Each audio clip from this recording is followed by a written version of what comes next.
The chief executive of the oil and gas giant Shell has warned that Europe may have to ration energy this winter because of Russia limiting supplies of gas.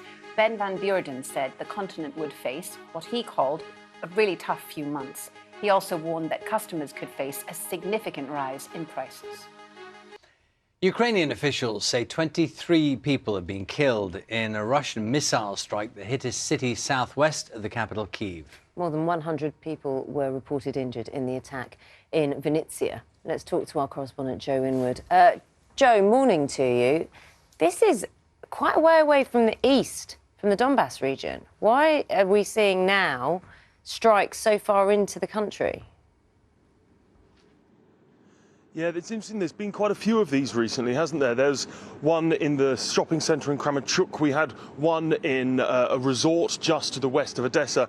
And now this appalling attack in Vinnytsia. We understand it was 3 caliber cruise missiles fired from a Russian submarine in the Black Sea that landed about 10 o'clock yesterday, causing terrible destruction.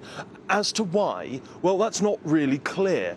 The Russians say they were targeting some sort of military facility, but the BBC team has been there and said there was no military facility. These are missiles that are quite accurate, and the suspicion, the accusation indeed from the Ukrainians, is that this was a deliberate attack on a civilian area. President Zelensky in his address last night made that point. He said that Russia is showing itself to be a terrorist state and is doing these for the express purpose of terrorizing the people of this country. The Russians, as I say, deny that. They always deny that they hit civilian targets, even when the evidence is overwhelmingly showing something different. But they say they're targeting military facilities. As to the reality of it, well, people will have their own interpretations. It's really difficult to know without being inside the minds of the people that fired this missile. What we do know is that the death toll is very high, 23 already, with dozens of people still missing. It's thought, President Zelensky said last night, that it's thought the death toll will go higher because people are still buried there potentially, or people are unidentified. There is one image that stuck with me, actually, from what I saw yesterday.